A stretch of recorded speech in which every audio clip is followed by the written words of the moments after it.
this test is really, it's required to get into a college that you would want to get into. Unless you're going to a community college, which is completely fine, you need to take the ACT to try to get into a state school. They are now. We're allowed to take the SAT. We're gonna take the SAT soon. I think in April as juniors, we're gonna take it, and that's free. That's a whole nother topic, though. I mean, we pay taxes for it, called free if you want to. But the whole way that happened was that SAT signed a deal. It was basically like a baseball deal. You could think about it the same way. SAT signed a deal with Illinois saying, okay, this is the money exchange that's going to happen. We're going to get, SAT is going to get tax dollars. And then we're going to give all your juniors, SAT is going to give all the juniors a free test. And the reason they did that was because it was the best money deal. SAT gave them the best deal. So Illinois signed. I just think it's terrible that a thing you need to get into school, SAT and ACT, you need to take one of those to get into school, any school that you want to go to, is a money deal. I think that's the one thing that should be government regulated. It should be something that, you know what, you guys need this to get into school. Most of you guys want to go to school. Why would it cost this much? And why would it turn into a corporation? And not only do you have to pay for the test, but if you want to really do good, you have to get preparation. And a study in 2009 showed that 2.5 billion with a B dollars Billion. were spent on prep classes.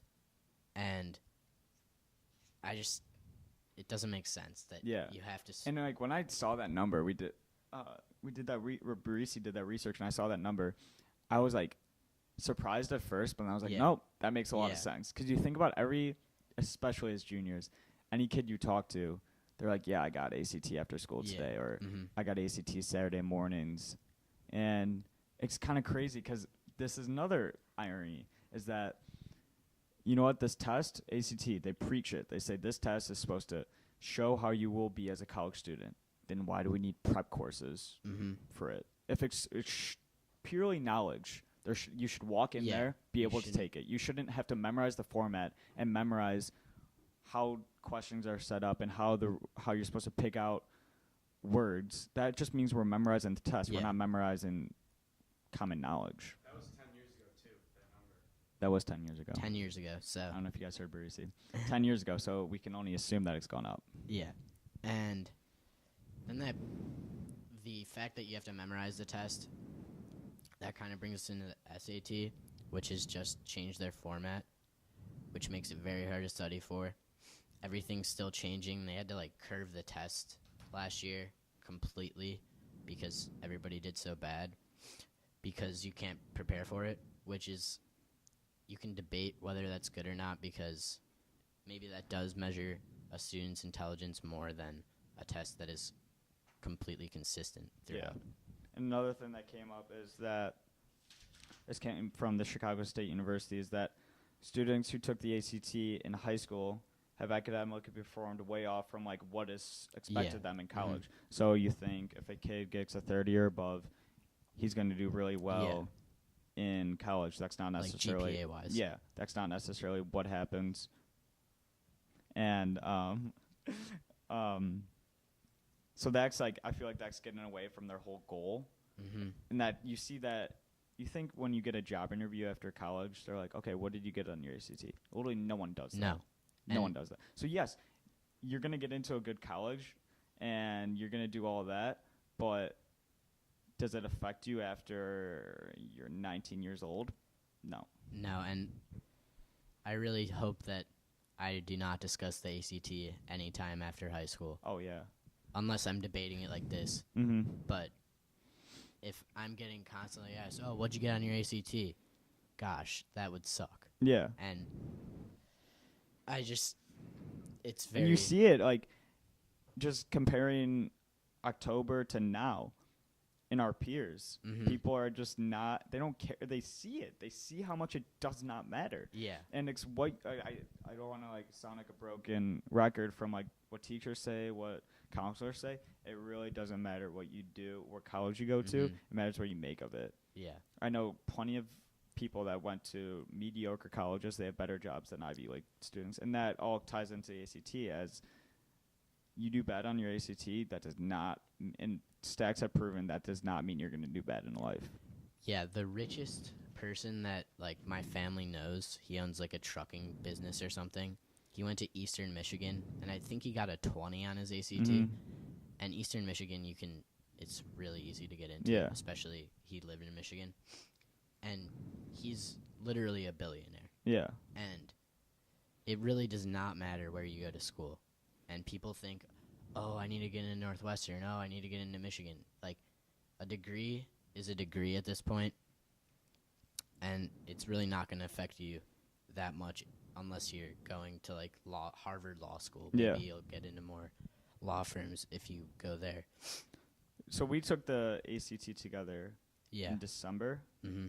and Johnson said to me, he's like, "Oh, you were really bad during that."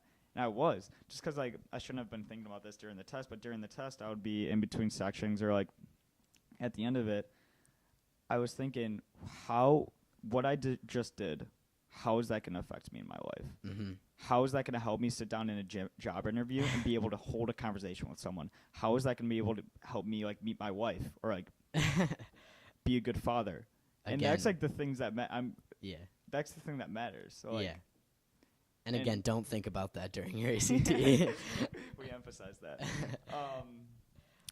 But I think that's kind of what it comes down to. And it helps college application people just put you into a group. Yeah. And so I think it's not going to change. A lot of people are saying 20 years ACT won't be a thing. I don't think that Mm-hmm. because that exponentially grows every person's time looking at applications, going through people. And it is true that smarter people do well in the ACT Mm-hmm. and not smarter people do not do well in the ACT. In a book, In a book, yeah. book smart kind of way. Yeah. That is true Mhm. because it's just that's the way it goes and that's how they design the test. But then again, it doesn't define. And then anything with your beyond GPA, that. if you're working hard, you're doing your homework, you're bound to get good grades. And some people may not do good on their ACT that have perfect GPAs, which is just something that shouldn't correlate like that. Mm-hmm. Yeah. So we agree on this, obviously. Yeah. And we kind of thought that would be a problem going in. But I think we're biased. We're not biased. I don't think we're biased. But, like, Before this year, I honestly respected the ACT and like was always Yeah. like, oh, I want to do so good on the ACT. And it was like just something that I had thought about for a while just because like I have an older brother and I know people from sports and other things. I just thought about it a lot. It was something that was really important to me. But now just seeing like the stress that it puts you through, like I had a panic attack. Not like an actual panic attack, but I was just so nervous, constantly thinking about it the days leading up to the ACT. And it's just not a mindset that I want to be in all the time. yeah. So I think it's a phase that every junior has to go through. Mm-hmm. And there's nothing better than walking out of the ACT and being able, Yeah. being able just to, like, go home. Just be It's like you're coming out of like a bomb shelter or something. You see the light, you're like, my eyes, my eyes. okay, can we talk about, we were in there for literally 4.5 hours. Yeah. So much wasted I time. forgot my calculator.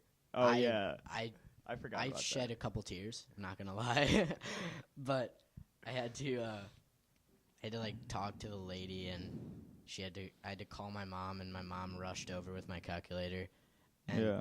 because the first test was reading, or no, it was English, right? Yeah, English. So the first test was English, and I was just looking at the door to see if they got my calculator yet, and I was just panicking the whole time. So don't forget your calculator, but also the ACT sucks. Yeah. So now we're going to move on to something more, well, I think Maine South related and like Yeah. Chicago area related. As we talked Mhm. to people from other schools, they have block schedules as well. So we're going to talk about pros, cons.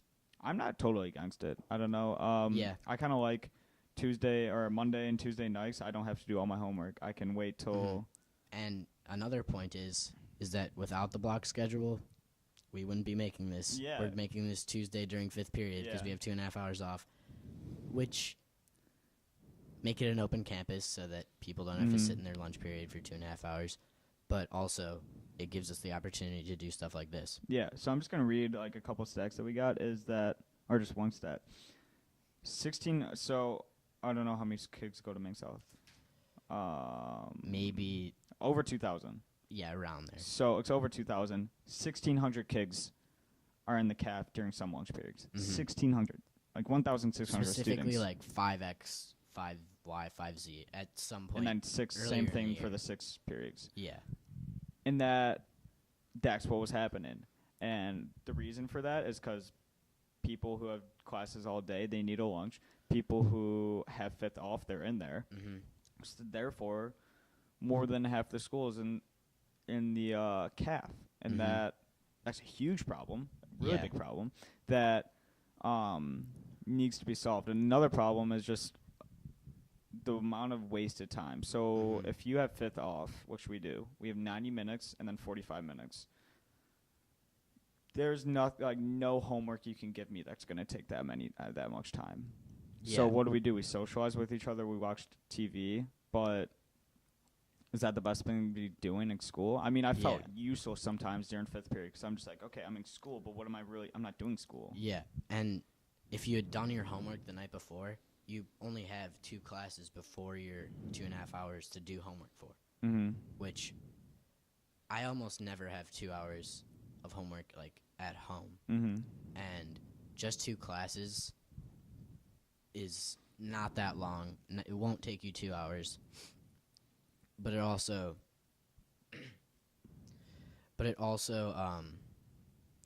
it doesn't like it's not making you use your time well. Yeah. So let's get into the open campus debate because Mm-hmm.